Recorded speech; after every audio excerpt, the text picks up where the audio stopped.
Family Theater presents Edmund O'Brien and Gene Raymond.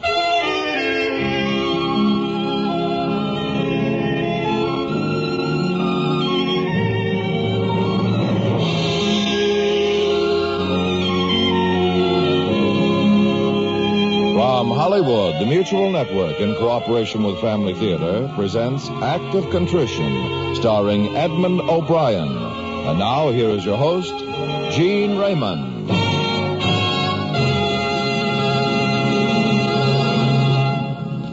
Thank you, Tony Lafrano. Family Theater's only purpose is to bring to everyone's attention a practice that must become an important part of our lives if we're to win peace for ourselves, peace for our families, and peace for the world. Family Theater urges you to pray. Pray together as a family.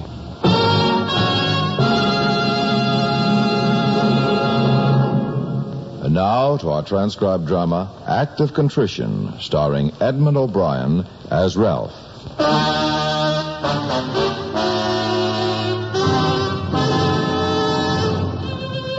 State of California, County of Los Angeles. Before the coroner of Los Angeles County, inquest on the body of Nora Lee Sampson. First and final hearing. Raise your right hand. You solemnly swear to tell the truth, whole truth, nothing but the truth, so help you God. I do. Sit down. Thank you. What is your name and occupation, please? Ralph Stokes, theatrical agent. What was the full name of the deceased? Well, like you've got it on the witness sheet, Nora Lee Sampson. But that was not her professional name. No, that was West. Delilah West. She was a client of yours? Since she first came out here, yes. When was that? About 3 years ago. And at that time, she was still known as Nora Lee Sampson? Well, she wasn't known at all. She was a car hop over on La Brea. I mean, she had not yet taken the professional name of Delilah West? No, I gave her that. Same day she signed up with me. I wasn't doing too good back then. During the war, there was no such thing as a picture wouldn't make money. But about late 51, it started to get awful tight for actors unless you were in strong. I'd been working a few bits here and there, and I'd met most of the casting people, helped some friends of mine from the East find a couple of jobs, so I thought, why don't I open an office and get 10%? I'd been about 3 months in business, and this kid came in one afternoon wearing her car hop slacks and canvas shoes and a polo coat that looked pretty beat up. Like all the rest of them, she had her scrapbook. And then here in the Chase County Playhouse, I did Nora in a doll's house. They still doing a doll's house in Chase County? What? I'm just kidding. You had me working pictures yet? No, but I was out at Warner's the other day, and the casting director said he was sure something would be coming up, and he liked my face. And... Joey Bilton told you that? Yes, and he said I should come back Monday, and he'd... Honey. Yes? There's no Joey Bilton at Warner's. Well, I'm not sure that was his name. I'll bet you're not. All right, it was a lie. You don't have to flip your lid. I'm sorry. I'm heartily sorry. What? I said I was sorry, but what do? You have to lie. To everyone. Well, take it easy. Sure, you gotta stretch the truth a little. You've got to lie. Okay, you've gotta lie. But at least you can get the lie straight. You're gonna tell someone you've done a thing. Oh, come on. Come on. I'm sorry. Have you had any work at all since you've been out here? Little theater, anything? No. You got any pictures? Posed? Glossy prints? Yes, here in the back here. Here. Uh-huh. You got anything after you cut your hair? No, I haven't had time. I know, they cost. That's what I meant. Nora Lee Sampson. Is that the name you've left around where you've looked? Yes. No pictures? No, I couldn't afford Okay. Sampson. How about Delilah? Nora Delilah? No, Delilah something, not Sampson. That's too much. West. You came west to get rich. Delilah West. All right. And get some new glasses. It'll be a few weeks until No, it won't. Here. Bring back the receipt and the change. You going to sign me? And it's nothing for nothing. You pay back the glossies from your first job. Here, sign this. Do I sign Delilah? No. Nora, whatever it is. Nora Lee. Yeah, like Sampson. that. That's right.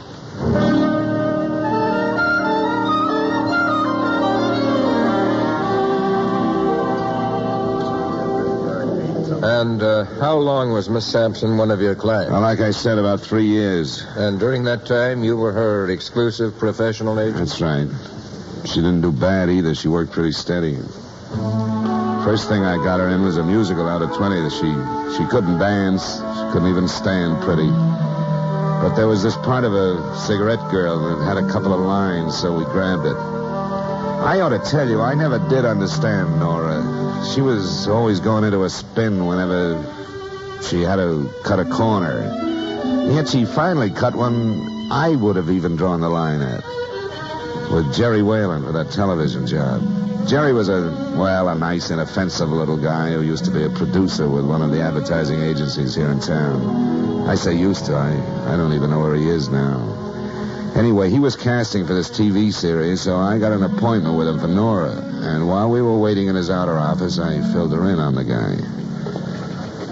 Whalen has the final word on the casting? Well, in a way, but here's what you're up against. Whalen's father-in-law is the big man in the New York office. Oh.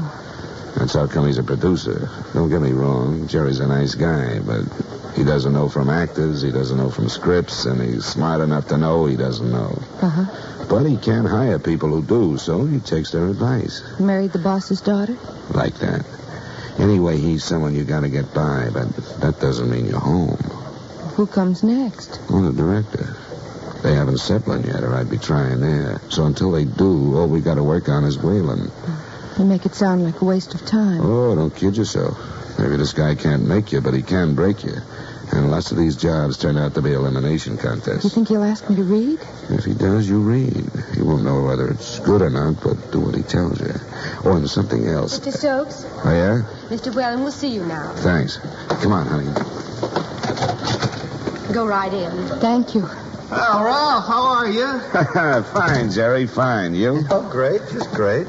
Delilah, Jerry Whalen, best producer in the business. How do you do, Mr. Second Whalen? best. It's a pleasure. Who's the first? Oh, I never tell. That way, you see, everybody gets comfortable. Well, sit down, won't you? Sit down. Hey, if this chair's as comfortable as it looks, I'll never get up. I got a derrick for guys like you. Well, Jerry, when do you want Delilah to go to work? Yeah, I wish it was that easy, Ralph. Well, I understand you got nothing but money, great material. Oh, how right I wish you were. No kidding. The word's out you got a find on that bird who did the first script. No, I'm really not so sure, Ralph. No, I'm just not sure. Oh, come on, boy. I hear it's very funny stuff. Well, the returns are a little divided. Some like it, some don't. Do you think it's funny, Mr. Whalen? What? Me? Oh, yes, funny, yes. Oh, I think amusing's a better word, you know. Beneath the superficial amusement, there doesn't seem to be anything there. No substance, no heart, no... well, you know what I mean, Miss West? Huh? Yes. Oh, well, you see? Yes, I do. Huh? Well, Jerry, I just wanted you to meet Delilah, look her over. Yeah, she looks fine. And if you're planning to do any tests... You can count on it, Ralph. You'll hear from me. I hope I'll hear from you, too. Don't you worry.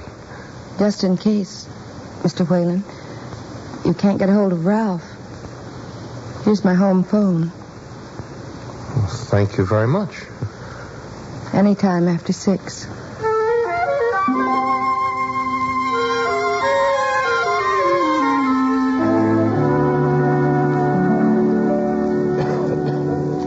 And to your knowledge, that was the first time the deceased ever met Mr. Whalen. Oh, I know for a fact it was. She didn't know anybody in town I hadn't introduced her to.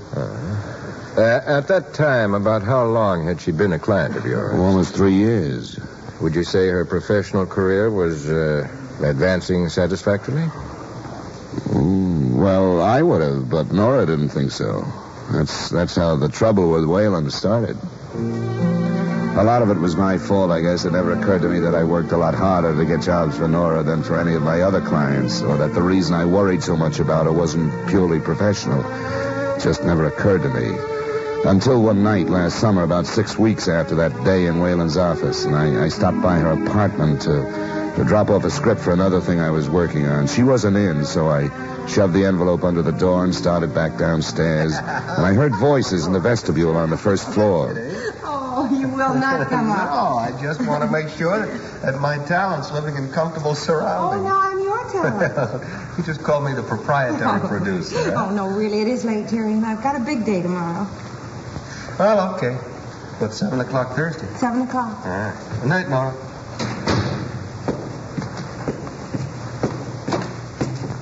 Well, hello. Ralph?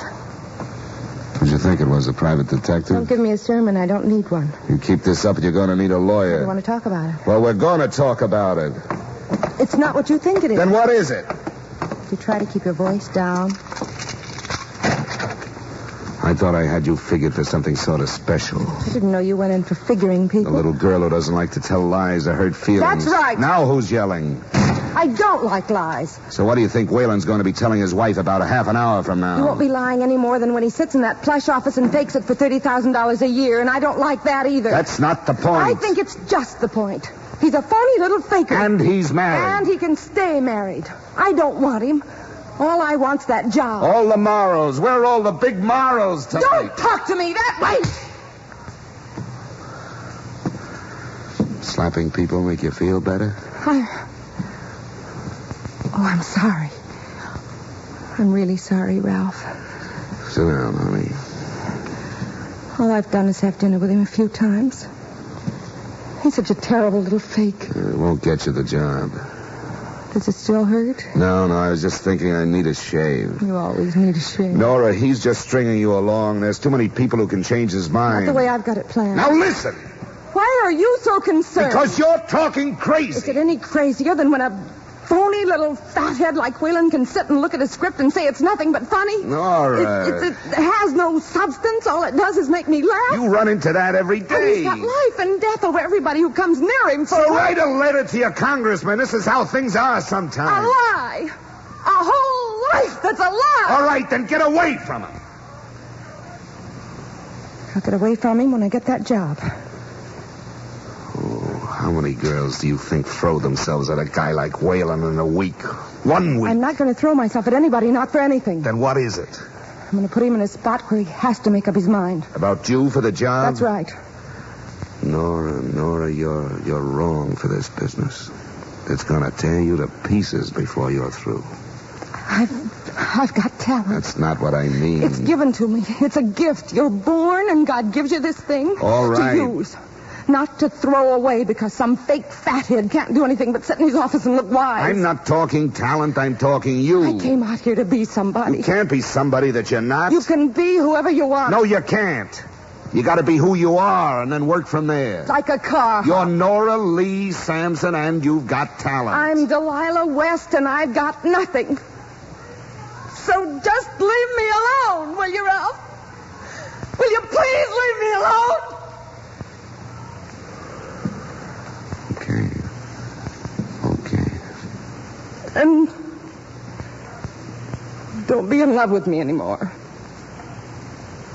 All right. Just be my agent.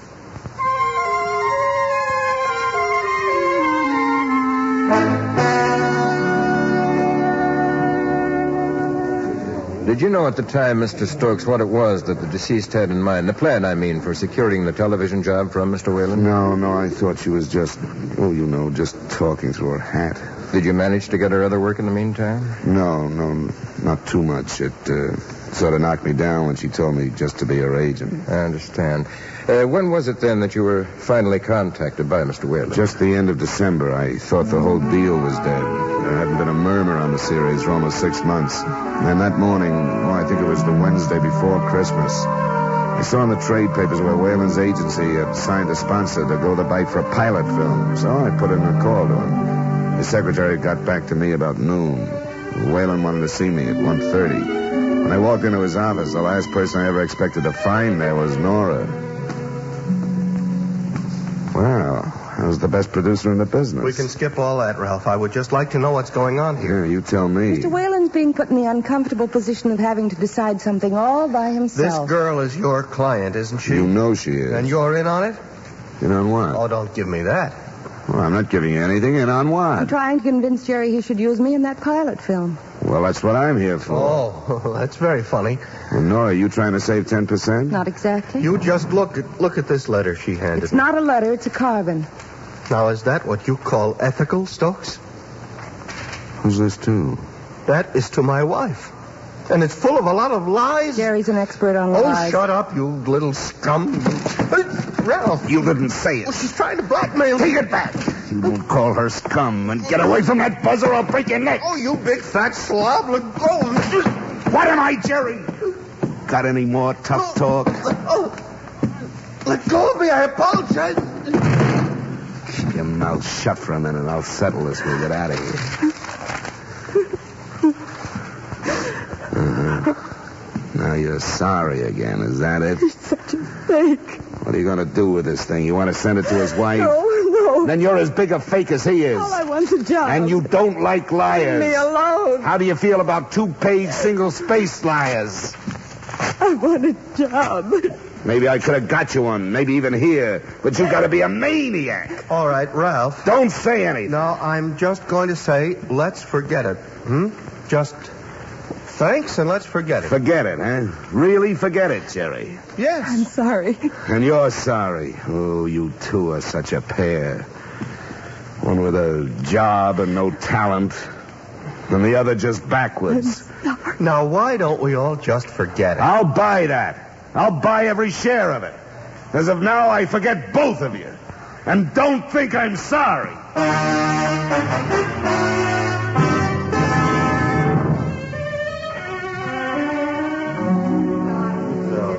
And that was the last time you saw the deceased? Until last night. Yesterday morning, I got a call from a casting director at one of the independents. He said they wanted to sign Nora for a part in the picture, and did I still represent her? Miss Sampson had not contacted you about this herself. No, not a word. Continue. Well, I figured we still had a contract, so I went out to the studio and set the deal. It wasn't a big part, but it might have been good for a week, 10 days, because there was some location involved. And you still had not heard from nor spoken to Miss Sampson? No, like I said, not until last night. I've been trying to get her on the phone since early afternoon, but no answer. So about 9:30, just on a hunch, I decided to drive over to her apartment.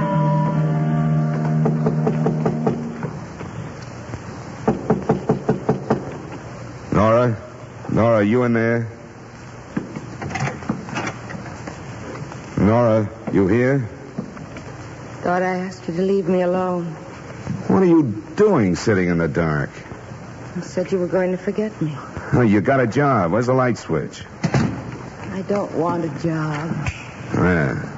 Good grief, sitting in here like an owl. I'm tired of looking at myself. What's this mess all over the floor? My scrapbook. What's the idea of tearing it up? I'm tired of looking at Delilah West. She isn't anybody at all. I tried to reach you this afternoon about this I job. don't want it, Ralph. Oh, it'd be good for a couple of $100. If I took it, I'd be sorry. It'd just be one more thing for me to be sorry about. What are you going to do? I'm getting out For good? for good. Pittsburgh? Maybe. Eventually. Sorry, kid. Don't you be sorry. Huh? You're the only person out here who's ever told me the truth about myself. Oh, I never told the truth in my whole life. You told it to me. You said a person can't be someone he's not. Well, I didn't exactly think that one up, you know. You ought to print it on little cards and pass it around. To my clients? Everybody. To everybody in the world. Won't change your mind about the job, huh? No. Well, I guess that gets it. Drop me a line from Pittsburgh sometime? Not much of a line dropper, Ralph. Okay. So long, Nora. You do me a favor before you go? Sure. Turn out the light.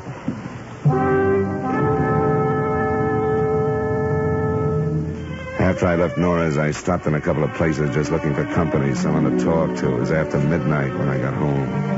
I was almost an hour trying to get to sleep when the phone rang, and I looked at my watch. It was almost 2:30.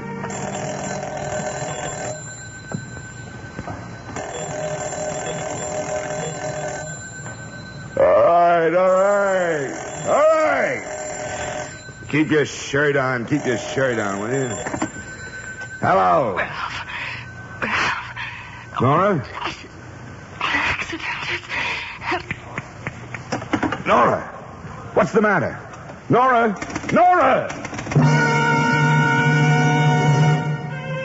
It didn't take me 15 minutes to get dressed and get over there, and I had to rout out the landlady because Nora's door was locked and I couldn't break it down. Nora! What's she done? Get on that phone. Get a doctor. She's tried to kill herself. Get on the phone! Nora. What happened? It was an accident. I tried to call someone. Here, let me get you up in the bed. Hello? Hello, Dr. Reed? Wouldn't lie about You come over right a thing like that. Take it easy. Now, take it easy. You're going to be all right. Wouldn't lie. I'm not Delilah West anymore. Oh, I'm right. I wouldn't lie. We're getting a doctor over here right away, honey. Couldn't sleep. My throat was sore, so I went into the medicine cabinet. I wouldn't lie about it, Ralph. I know. And I didn't turn on the light because I'm tired of looking at Delilah West. Don't talk. You don't have to talk. And I just wanted some of this stuff from my throat. But I got something else. The doctor's just up the street. He said he's on his way to give her some olive oil. Well, get it. I wanted you to know I'm sorry. I know, honey. You're going to be all right now, but you got to be quiet. Sorry about Whalen. And all the lies. I wanted to write it down. Couldn't find anything. So I found my lipstick. Tried to... Come on with that oil. I've got it. Bring the bottle. Here. Nora, come on, honey, now. Open your mouth. That's it. Here. Come on, drink it. Drink it all. I found my lipstick.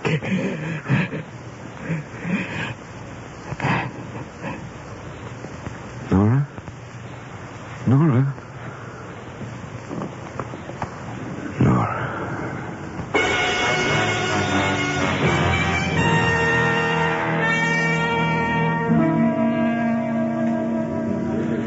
According to the signed statement of Dr. Henry Reed, when he arrived at Miss Sampson's apartment at approximately 3 a.m., she was dead. Now, does that coincide with the facts to the best of your knowledge? That's right. The statement of the coroner's physician is as follows. In my opinion, death was due to internal poisoning. The name and nature of such poison hereunder described, and that death can be classified as accidental. Does that coincide with the facts to the best of your knowledge, Mr. Stokes? Yes, it does. Yes. Thank you. Is there any member of this coroner's jury, duly impaneled and sworn, who can show cause why this inquest should not be closed? Let the record show no response. It is so recorded. Would you sign here, Mr. Stokes? Sure. Line 19. Here, address right below here. Hey, aren't you going to include anything in the record about the lipstick? What was that? Well, I told the policeman about it when he came up to Nora's after the landlady called him. Is it in the testimony that the officer gave this morning when he was called as a witness? Well, I didn't hear him mention it. Maybe he didn't think it was important. Well, if you consider it pertinent to the inquest, we'll put it in the record, Mr. Stewart. Well, it's probably washed off now. Off the wall, I mean. I haven't been back there, but part of it was something Nora said to me that first day she was in my office, and I tripped her up lying. Yes? Well, she said, "I'm heartily sorry." I never knew what kind of language that was, but then the night she died, I remember she said something about she wanted to write something down and that she found her lipstick. So I went into the bathroom, and there she had it scrawled all over the wall. I could hardly make it out. But she wrote with the lipstick, I'm heartily sorry for having offended thee. I see. Well, it's probably been washed off since then, but I think the landlady must have seen it. I don't know what it meant. It's part of the act of contrition. The what? The Christian prayer of repentance, asking God's forgiveness for sin. Oh, well, I just thought you might want it in the record. Thank you. Do you have that, clerk? It is so recorded.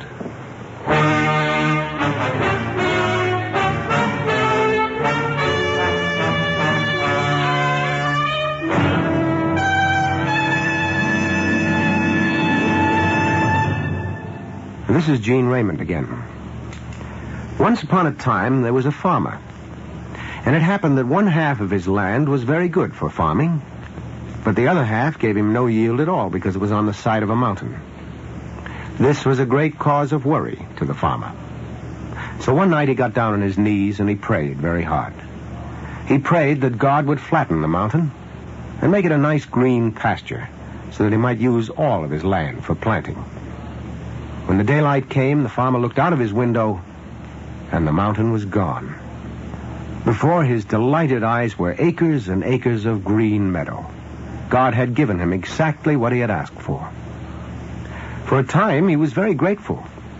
But when the fall came and brought its winds, the mountain which had served as a windbreak was gone and the farmer's barn was blown down. When winter came, the rain caused his grain to mildew because he had no barn in which to store it.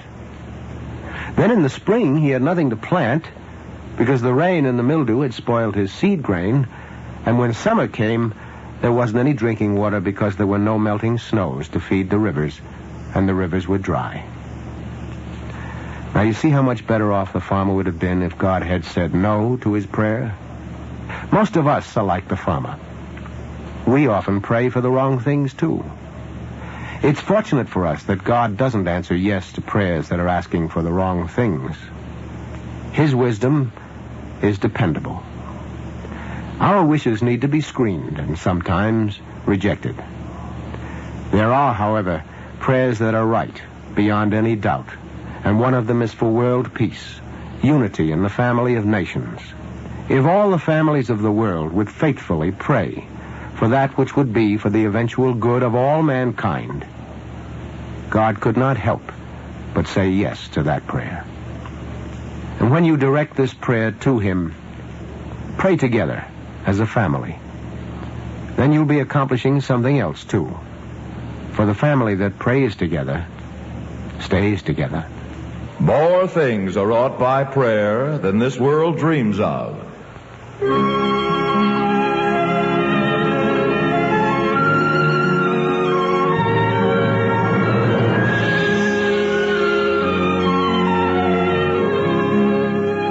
From Hollywood, Family Theater has brought you transcribed Act of Contrition, starring Edmund O'Brien. Gene Raymond was your host. Others in our cast were Virginia Gregg, Margaret Brayton, Pat McGeehan, and Lawrence Dobkin. The script was written and directed for Family Theater by John T. Kelly, with music composed and conducted by Harry Zimmerman. This series of Family Theater broadcasts is made possible by the thousands of you who feel the need for this type of program, by the Mutual Network, which has responded to this need, and by the hundreds of stars of stage, screen, and radio who give so unselfishly of their time and talent to appear on our Family Theater stage. To them and to you, our humble thanks.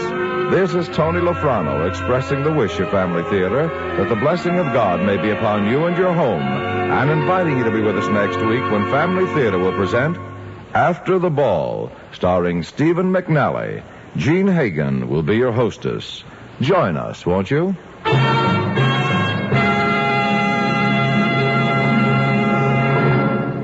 Family Theater is broadcast throughout the world and originates in the Hollywood studios of the world's largest network. This is Mutual, the radio network for all America.